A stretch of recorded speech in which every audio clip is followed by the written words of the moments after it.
ఒక్కసారి కొమ్మూరి గోల్డ్ కి కాల్ చేయండి. తాకట్లో ఉన్న మీ బంగారాన్ని విడిపించి మార్కెట్ ప్రైస్ కి వాళ్ళు కొనుక్కుని మిగతా డబ్బులు మీకు ఇచ్చేస్తారు. హాయ్ హలో నమస్తే వెల్కమ్ టు మనం టీవీ. నేను మీ చార్మి. మనం టీవీ ఉన్నది మన కోసం. ప్రతి నిమిషం ప్రతి గడియ మన కోసం శ్రమిస్తున్న పోలీసులను గౌరవిద్దాం.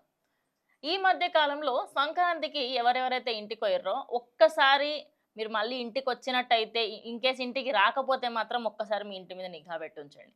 ఎందుకంటే సంక్రాంతికి సంబంధించి తెలంగాణ రాష్ట్రంలో ఆల్మోస్ట్ 60-70% ఖాళీ అయిపోయింది కాబట్టి ఆ ఖాళీ ఇళ్ళనే టార్గెట్ చేసుకొని ఇప్పటికీ ఇంకా దొంగలు పడుతూనే ఉన్నారు. ఒకరి ఇంట్లో 14 తులాల బంగారం తీసుకెళ్ళారంట. 14 తులాల బంగారం అంటే ఇంకా ఆ మనిషి ఇంకా ప్రాణంతో ఉన్నాడా లేదా అన్న డౌట్ వస్తుంది నాకు ఇప్పుడు. ఎందుకంటే 1,50,000 తులం నడుస్తుంటే 14 తులాలు అంటే ఇంకా మీ ఊహకే వదిలేస్తున్నా అది ఎంత కాస్ట్ ఉండుంటుంది ఏంటి అనేది. ఇంత దారుణాలు డే బై డే పెరుగుతున్నాయి. అదే కాకుండా ఇంకొకరి ఇంట్లో వెండి అప్రాక్సిమేట్లీ 50 తులాలు ఉండేనట. ఆ వెండి కూడా తీసుకెళ్లడము, అదేవిధంగా ఇంట్లో ఒక 10,000 నుంచి 1,00,000 రూపాయల వరకు క్యాష్ ఉండేనంట. ఆ క్యాష్ని తీసుకెళ్లారంట.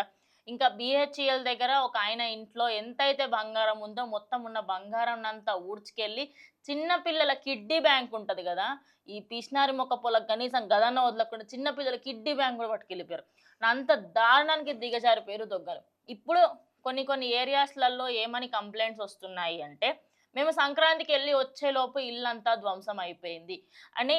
ఊరు చివరిలో ఉన్న వాటికి ఎక్కడ ఏమి ఎక్కువ కాలే, కానీ నడి మధ్యలో ఉన్న చాలా ఇండ్లల్లో ఇవి జరిగినాయి. మరి సొసైటీలో ప్రాబ్లం ఉందా లేకుంటే ఎక్కడ ప్రాబ్లం ఉంది ఏంటనేది తెలియదు. ఇంకోటి, వీళ్ళు టార్గెట్ చేసిన ఇల్లులు కూడా పెద్ద పెద్ద మకానులు కాదు, 2-3 ఫ్లోర్లు ఉన్న డూప్లెక్స్ హౌజులు కాదు. వీళ్ళు చిన్న హౌసెస్ చిన్నగా మిడిల్ క్లాస్ వాళ్ళ దగ్గర నుంచే తీసుకోవడానికి కరెక్ట్గా టార్గెట్ని ఫిక్స్ చేసుకొని వాళ్ళ మెడలో ఎక్కువగా కనిపించే బంగారం ఉంటే కథం. దొంగలు నడి రోడ్ల పైన తీసుకోవడమే కాకుండా ఇంట్లో లేని సమయాలలో. ఇంకొకటి, నెక్స్ట్ టార్గెట్ వచ్చేసి ఆఫీస్కి వెళ్ళే ఉమెన్స్. ఇదంతా కూడా నేను ఎందుకు చెప్తున్నానంటే, మీరు ఇందులో మీ కేటగిరీస్లలో వస్తే ఖచ్చితంగా మీరు జాగ్రత్తగా ఉండాలి. ఒకటి, మీ ఇంట్లో మార్నింగ్ 10 నుంచి ఈవినింగ్ 6 వరకు ఎవరు ఉండట్లేరంటే తస్మాత్ జాగ్రత్త. పిల్లలకి సంబంధించి కూడా, మీ పిల్లల పైన కూడా, మీ పిల్లలు ఉన్నారులే మా పిల్లలు ఉన్నారు ఏమవుతారు, నో, పిల్లలు ఏమీ చేయలేరు ఆ దొంగల్ని. ఇంకోటి, ఈ ముఠాలు ఏవైతే ఉంటున్నాయో వాళ్ళకి సంబంధించి మీరు బయటకి మీ మీద ఒక నిఘా ఉంటుంది. పొద్దునుంచి సాయంత్రం దాకా ఏదో ఒక రోజు మిమ్మల్ని చూస్తారు. చూసి ఈమె మెడల బంగారం ఉన్నది, తులం ఉంటుంది అని చెప్పేసి, ఈమె పేలను తులం ఉంది, నెక్స్ట్ రిపీట్, ఈమె పేయి మీద తులం బంగారం ఉందంటే వీళ్ళ ఇంట్లో ఇంకెక్కువ ఉంటుంది అని చెప్పేసి నెక్స్ట్ టార్గెట్ మీరు అవుతారు. బయటకు వెళ్ళేటప్పుడు అందరి ముందు సోక్ కోసము గోల్డ్ వేసుకొని బయటకు వెళ్ళకండి, అలా కూడా దోచుకుంటున్నారు. అండ్ అదేవిధంగా చైన్ స్నాచింగ్ కేసులు కూడా ఎక్కువ అవుతున్నాయి. కాబట్టి ఎట్లా ఉన్నా కూడా బంగారం ఎవరెవరైతే ఇంట్లో పెట్టుకుంటున్నారో తస్మాత్ జాగ్రత్త. బికాస్ బంగారం రేటు పెరుగుతున్నా కొద్దీ దొంగలకి దాని మీద వ్యామోహం అనేది ఎక్కువ అవుతూ పోతుంది.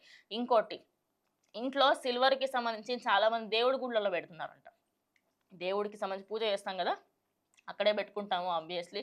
సో అక్కడికి సంబంధించి ఈ మధ్య కాలంలో ఆ వెండి మీద కూడా టార్గెట్, నెక్స్ట్ టార్గెట్ అదే కదా. గోల్డ్ 1,50,000 ఉంటే వెండి వచ్చేసి 3 లక్షల చిల్లర నడుస్తుంది.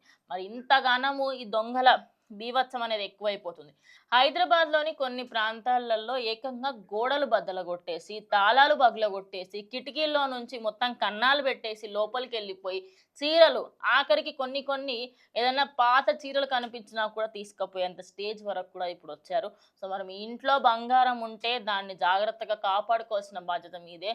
చాలామంది లాకర్లలో పెట్టాలి అనుకున్నారు. Yes, locker is a good thing, అంటే అది మంచిది నేను కాదు అంటలేను. కానీ ఇన్ కేస్ అదేమన్నా పోయింది అనుకోండి, అందులో సగం అమౌంట్, దానికి సంబంధించి కొంచెం అమౌంట్ మాత్రమే మనకు వస్తుంది. అంటే మీరు 10 లక్షలు పెట్టుంటే ఆ లాకర్కి సంబంధించి మీరు నెలకి ఇంత కడుతున్న దాన్ని ఇంటూ చేస్తారు. సో అది కూడా ఒక విధంగా రిస్కే. సో మీరు ఏం చేస్తారు ఏంటి అంటే, చాలా మటుకు ఇప్పుడు స్టాక్స్లలో మనకు గోల్డ్ అవైలబుల్లో ఉంది. ఇంట్లో కాకుండా మీరు స్టాక్స్ని గోల్డ్ స్టాక్స్ వాటిలలో ఇన్వెస్ట్ చేస్తే అది మనకి వర్చువల్గా మన ఫోన్లోనే ఉంటుంది కాబట్టి సో ఎలాంటి ప్రాబ్లం ఉండదు. ఎవరైతే ఆల్రెడీ కొన్నారో మీరు జాగ్రత్తగా ఉంచుకోవాల్సిన బాధ్యత మీది. కామారెడ్డి, నిజామాబాద్ ఆయా ఏరియాలలో చైన్ స్నాచింగ్ కేసులు కూడా ఎక్కువ అవుతున్నాయి. సో బంగారం వేసుకొని బయటకు వెళ్తున్న మహిళలందరూ కూడా జాగ్రత్తగా ఉండాలని మనం టీవీ ద్వారా నేను కోరుకుంటున్నాను. సో ఇది ఇవాళ వీడియో. ఇంకా వీడియోతో మళ్ళీ కలుస్తాం. అంటే కీప్ వాచింగ్ మనం టీవీ.